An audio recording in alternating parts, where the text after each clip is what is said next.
नमस्कार दोस्तों, मेरा नाम है शुभम जैन और स्वागत है आपका आपके अपने चैनल कॉमर्स देव में।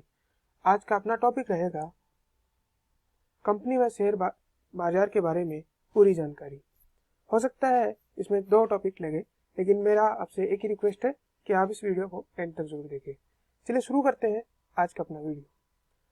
मैं आज का अपना वीडियो शुरू करने से पहले आपको कुछ बेसिक डिटेल बताना चाहूँगा, वो आप देखें कि जब भी किसी को व्यवसाय करना होता है तो वो दो तरीके से व्यवसाय कर सकता है या दो उसके पास ऑप्शंस रहते हैं।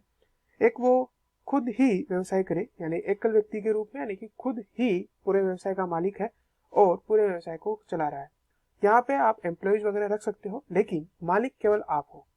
वहीं दूसरा जो आपका ऑप्शन हो सकता है वहाँ पर कि आप अपने दोस्तों रिश्तेदारों के साथ पार्टनरशिप में बिजनेस कर सकते हो, यानी एक से ज़्यादा अगर आप मिलकर के बिजनेस करना चाहो तो आप बिजनेस कर सकते हो। अब जो एकल व्यक्ति व्यवसाय करता है उसे हम एकल व्यक्ति व्यवसाय करते हैं, जैसे कि आपने कई सारी दुकानें देखी है। लेकिन जहाँ एक से ज़्यादा व्यक्ति कहते हैं व्यवसाय करते हैं तो वहाँ पर जो पहला फॉर्म आता है वो है साझेदारी, यानी पार्टनरशिप। अब पार्टनरशिप और दूसरा जो आता है वो है कंपनी। अब सर, हमने पार्टनरशिप का नाम सुना है, कंपनी का नाम भी सुना है, और आपके अब तक के वीडियो से ये समझ में आया है कि कंपनी उसे कहते हैं जहां पे एक से ज़्यादा व्यक्ति मिलकर के बिजनेस करते हैं।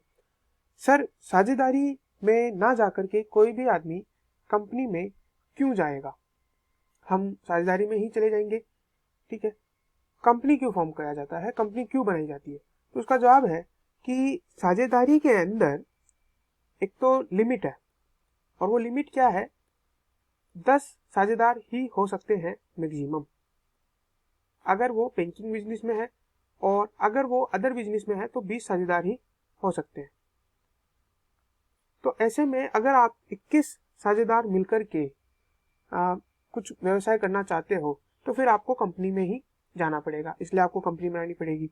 दूसरा, आपको कई सारे एक्ट जैसे इनकम टैक्स और भी कई सारे एक्ट में कंपनी बनाने के अलग अलग फायदे हैं, इसलिए भी लोग जो है कंपनी बनाना पसंद करते हैं। लेकिन जहां अगर आप 2 या 3 लोग हैं और वो बिजनेस करना चाहते हैं, उनका ज़्यादा बड़ा बिजनेस नहीं है, तो वो साझेदारी ही प्रेफर करते हैं। तो यानी अब आपको एक बात तो समझ में आ गई होगी कि कंपनी इसलिए बनाई जाती है जब एक से ज़्यादा व्यक्ति बिजनेस करना चाहते हैं, और यही हमारी आज डेफिनेशन भी है।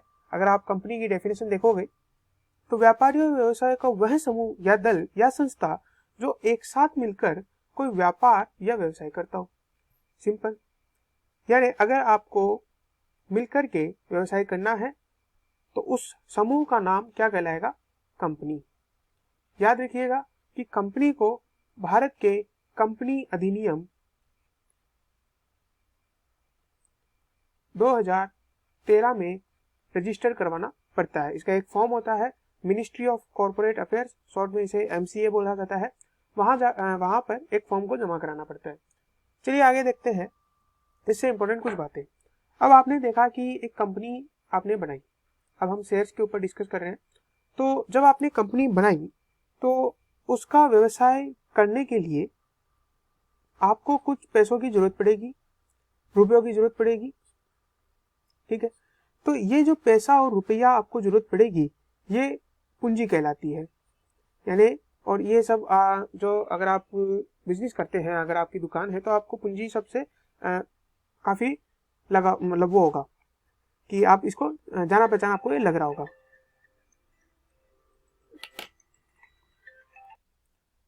उसे पूंजी कहते हैं। अब जितने भी व्यवसायी है उन सबको एक अनुपात में, व्यवसायी जो है उनको एक अनुपात में ये पूंजी लेके आनी पड़ती है, और उनका अपना एक अनुपात होता है, जिसमें जैसे कि मान लीजिए 3 ही अगर कंपनी के अंदर व्यवसायी है, उनको वैसे मेंबर्स बोला जाता है, कंपनी के मेंबर्स। अब ये जो अनुपात में पूंजी लेकर के आते हैं, उसी अनुपात में इनको जो प्रॉफिट होता है वो भी इन्हें उसी अनुपात में बांटा जाता है। तो अब जिस पूंजी को ये लेकर के आ रहे हैं, उसके बदले में इन्हें एक कागज दिया जाता है, और उस कागज का नाम ही शेयर होता है। वैसे अगर इसका पूरा नाम देखा जाए तो इसका पूरा नाम होता है शेयर सर्टिफिकेट, और वैसे इसे शॉर्ट में हम बोलते हैं शेयर। अब शेयर की अगर आपको डेफिनेशन देखनी है, यानी पूंजी का हिस्सा, ठीक है, वैसे ये हो गया इसका डेफिनेशन। यानी जो साझेदार जो व्यवसायी या जो कंपनी के मेंबर्स है वो कंपनी की पूंजी में एक शेयर लेकर के आते हैं, और उस शेयर के बदले में उनको एक कागज दिया जाता है, एक सर्टिफिकेट दिया जाता है जो इस बात को प्रमाणित करता है कि उनकी कंपनी में कितनी पूंजी है। क्योंकि और ये क्यों जरूरी है, क्योंकि उसी अनुपात में कंपनी का जो प्रॉफिट होगा ना आगे जाकर के वो बांटा जाएगा। तो इसीलिए ये शेयर, वैसे इसको फुल फॉर्म शेयर सर्टिफिकेट है, और नॉर्मली हम जो आम तौर पर जो बोलचाल की भाषा है उसमें हम शेयर यूज करते हैं। अब इसकी एक बार डेफिनेशन देख लेते हैं अच्छे से। शेयर की डेफिनेशन है, शेयर मार्केट में शेयर किसी कंपनी की पूंजी में एक हिस्से को कहते हैं। इसका अगर आप फॉर्मेट देखोगे तो इस तरीके से स्टॉक सर्टिफिकेट लिखा होता है, यहाँ पे स्टॉक की बजाय कई बार शेयर भी लिखा जाता है, share certificate, stock certificate. This is to certify, ये क्लियर किया जाता है, ये बताया जाता है आपको कि दैट, यहाँ पे उसका नाम आता है जो मेंबर है। जैसे मेरा नाम है भी शुभम जैन, तो यहाँ लिख दिया Shubham Jain is owner of 5 shares of stock of, और यहाँ पे कंपनी का नाम लिखा जाता है। जैसे कंपनी का नाम है मान लीजिए ABC और प्राइवेट लिमिटेड, आपको ये बता दिया जाए कि कंपनी के पीछे लिमिटेड वर्ड यूज किया जाता है, और अगर वो कंपनी प्राइवेट है तो उसके आगे प्राइवेट लिमिटेड शब्द का यूज किया जाएगा। हम अगले लेक्चर में देखेंगे कि कंपनी प्राइवेट और प्राइवेट और जो इसका वो है सार्वजनिक कंपनी कैसे हो सकती है। ऑन दिस, आज की डेट है जैसे 15th डे ऑफ दिसंबर, और ईयर लिखा जाता है 2019। 8 यहाँ पे लिख दीजिए आप दिल्ली, और उसके बाद जो भी साइन होते हैं वो कर दिए जाते हैं कंपनी के। जैसे कि यहाँ पे जो अध्यक्ष होता है वो साइन कर देता है, यहाँ पे जो प्रेसिडेंट होता है वो साइन कर देता है।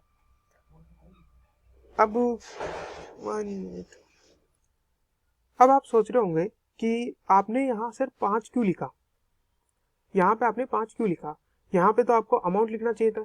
देखिए क्या होता है कि जब आप शेयर होता है उसका एक अमाउंट पहले से डिसाइड होता है कि एक शेयर इतने रुपए का होगा। जैसे कि 100 रुपये का होगा, 10 रुपये का हो सकता है, 1000 रुपये का हो सकता है, तो वो पहले डिसाइड कर लेते हैं, और फिर ये बोलते हैं कि अगर आपको जैसे 10,000 रुपये देने हैं ना, तो और 1000 रुपये का शेयर है, तो आप एक काम करो 10 रुपये दे दो, आपकी 10,000 रुपये की पूंजी हम मान लेंगे कि आपने इसमें लगाई है, ठीक है, तो आप 10,000 रुपये दे दो, 1000 के हम 10 आपको इस तरीके के दे देंगे।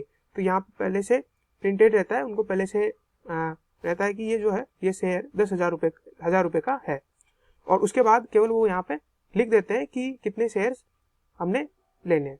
तो इस तरीके से आज जो हमने शेयर्स का टॉपिक देख लिया। कल हम और इसके आगे चीज़ें देखेंगे कि जिसमें कंपनी के कुछ प्रकार हम देख लेंगे, साथ ही साथ शेयर मार्केट के ऊपर भी हम कल डिस्कस करेंगे, नेक्स्ट वीडियो में हम डिस्कस करने वाले हैं। तो आज के लिए बस इतना ही। अगर आपको ये वीडियो अच्छा लगा हो तो प्लीज़ हमारे इस वीडियो को लाइक करें, साथ ही साथ अपने दोस्तों के साथ शेयर करें, और हमारे चैनल को सब्सक्राइब करके बेल आइकन जरूर प्रेस करें। मैं आपको एक और बात बताना चाहूँगा कि प्लीज़ आप जो कमेंट बॉक्स है उसमें आपको ये वीडियो कैसा लगा वो आप हमें बताएं, साथ ही साथ आपको अगले टॉपिक पे या अगला कौन सा वीडियो चाहिए वो भी आप हमें बताइए। Thank you very much, good day, goodbye and have a nice day.